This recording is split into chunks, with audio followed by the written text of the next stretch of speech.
Hello and welcome to Katrina's Creations. This is episode 368. Not going to be a long podcast today. I'll explain why in a few minutes. So yes, we have a lot going on next week. First thing let's get started with is I only have works in progress. I have no finished objects. I have gotten a long ways on the two Afghans that I am making. They are identical. Here's the first one. The only thing that is different between the two of them is the bottom color here. The one Afghan is this tan and the other one starts with this brown color here. So here is the first one. And I now have gone through almost, this is all I have left of the second skein. So I have a total of 6 skeins of each color. And I've gone through about 2 skeins for both of these because I do a row of one color and then on both of them, and then I do the row of the next color with it. So that's, yeah, roughly this would be the equivalent of 1 skein of each color so far. So it is like this. It's about 1.5 feet, and the width on this is, it is my wingspan, so it's about 6 feet. More or less, somewhere around there. So that's the first one. And then the second one is the same thing but reversed. So you'll see that the center section here, instead of being the tan, it is the darker color. And the bottom row, this is, I'm holding it upside down, but this is the bottom row here. So actually I'm holding it upside down. There we go.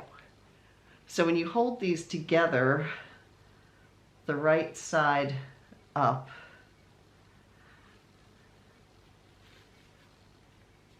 they really don't look different.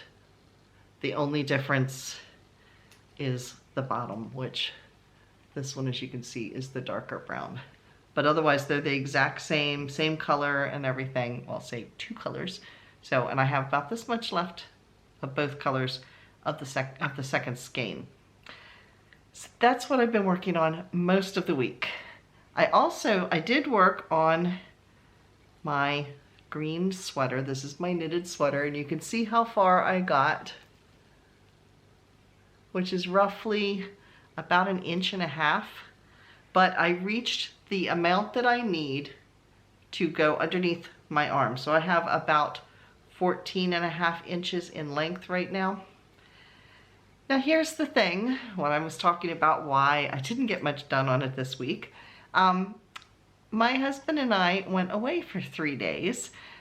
We do not get each other anything for Christmas.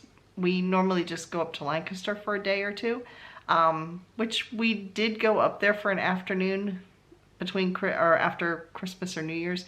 But our anniversary is also in the beginning of February.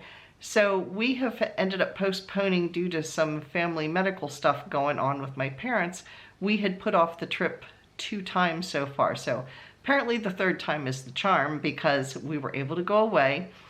And I'm not going to tell you where we went. You're going to have to wait and see because we did take you along. So there will not be just one video this week. There will be one on Tuesday, Wednesday, and Thursday recapping our trip for where we went. Now to come to the reason why I did not get more done on this. It wasn't for lack of trying. I took this with, well, I didn't take this with me. I'm ready for the sleeves, and the sleeves are sewn separately and then put onto it. So I thought I'm going to do 2 sleeves at a time so that I make sure they stay the same length. So I brought 2 balls of yarn, well, bigger than this, but 2 balls of yarn. I brought smaller set of knitting needles because the cuff section looks just like the ribbing section did at the bottom of the sweater. Now this is a short sleeved sweater, but I'm making it a long sleeved. So I thought, well, you know, I'm just gonna do them like magic loop, the way I do socks and things like that. Yeah, except it didn't work out too well because I didn't think about the way this pattern is written. You don't have a wrong side. It has to be done in the round. And even though I was trying to magic loop it, the needles that I took with me did not have a long enough cord, and it was not a flexible enough cord to be able to do magic loop. Yeah, so it didn't work. My whole idea of everything I was supposed to take, I also forgot a cable hook, which I need to do this with. Everything I needed, I was not able to get done. Not a good situation. I ripped it out twice before I realized that this just is not going to work. So I spent time knitting only to rip it out in the evenings. So I will be starting that again this week using like 9-inch circulars to do the cuffs for both, and then I'll put them on and do magic loop where it would make a little bit more sense because of the intricacy of the pattern. To do it 2 at a time, some of those fancier stitches would be a little challenging. All that to say that this is all I got done on the sweater this week. But yeah, we do have videos to look at this week. So that's what I've been working on. What have you all been working on this week?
Now last week I was finishing up the book Perked Up, which was, it's a book by Barbara Ross. It's part of the Maine Clam Bake series, the Maine Clam Bake Mystery series.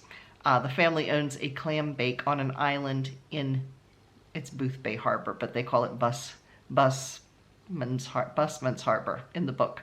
So anyway, this is a short story within that series. So it's called a novella, and it was in a group of with 4 books together from different authors. So I only read the part of the book that was by the author that I enjoy, which is Barbara Ross. So I finished that, and it was pretty good. It was a unique way of doing it. They were trying to, a whole bunch of the neighbors were getting around drinking coffee and discussing a murder mystery that happened 100 years ago in the town, and each of them are coming up with their own idea of who the killer really was and what the motives were.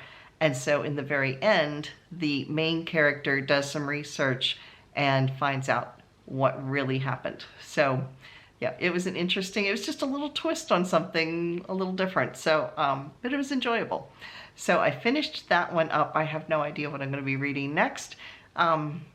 I do like cozy mysteries, especially ones that are yarn related, although that one is not yarn related at all, but it takes place in Maine and I like Maine. So anyway, that's what attracted me to it. So yeah, not sure what I'm going to be reading next. Guess you'll have to stay tuned to find out. So now it is time for, now in our Come and Get It section, I have a couple of sales going on. Getting my little cheat book here. Lion Brand. When I first read this, I thought it wasn't a great sale till I read a little bit more. It's 30% off, but if you use the coupon code MARADD20, so MARAD20, you get an additional 20% off. So basically you're getting 50% off. So why they just didn't do it that way, I don't know. But anyway, that sale runs until Monday, March 3rd. So again, the coupon code for that is MARADD20. So, and that will get you an additional 20% off of the already 30% off discount. The links to the sales I'm talking about are down below in the description box. Just click the little word in the description that says more. It's written in bold, and then you can scroll down, and all of the yarn companies are listed alphabetically. And I put the coupon codes right beside it too, so you don't have to try to remember. So that is Lion Brand. Now Lion Brand, here's another goodie. Lion Brand, because I'm an affiliate, they started letting me know ahead of time what the sales are going to be ahead of time, so I can let you guys know to be watching for things. On Tuesday, in addition to the little video about Dave and mine's trip that we've gone on, make sure you watch for one of those little yellow videos that pops up at the black writing, because I know that there is a sale coming, 3 skeins for $12, which means you can get they're basically $4 a piece. Right now, I don't know which yarn it's going to apply to or which yarns or anything. I don't know anything more about it. I just know that this sale is coming. So when I find out about it, I will pass it on to you, but just be watching for that on Tuesday. So that's Lion Brand. The next one is Mary Maxim. Mary Maxim is offering 25% off of yarn, 25% off of Afghan and blanket kits, which would include the pattern and the yarn. And that sale lasts until Monday also, so March 3rd. Knit Picks. Now Knit Picks is running a month-long sale because it is apparently National Crochet Month. Who knew? Anyway, it is National Crochet Month, just in case we didn't know that. I certainly didn't. Depending on how much you spend, you can get some discounts. I'll be perfectly honest, you need to spend a bit in order to get these discounts, but I'll tell them to you anyway. If you spend $75, you can get 10% off. If you spend $100, you can get 15% off. If you spend $150, you can get 20% off. You do need to use the coupon code Crochet Month in order to get that discount. So again, it is 10% off of $75 purchase, 15% off of a $100 purchase, or 20% off of a $150 purchase. So that is Knit Picks. And then lastly, we have Lovecrafts. And Lovecrafts is offering up to 40% off in their clearance section. I don't know how long the sale lasts. They tend to run one sale after another sale after another. So if you don't hear about it from me, just go over and check it out because they've always got some kind of sale going on. So that is what I am aware of for now. And I will see you again on Tuesday. Thanks for watching. Bye, everybody. Oh, another little thing. Before I say goodbye for real this time, we are only about 24 people away from hitting our next yarn giveaway. So if you haven't already, click that little red subscribe button down in the corner there, and that will put us 1 subscriber closer to our next yarn giveaway. Now I'm leaving for real. Bye, everybody.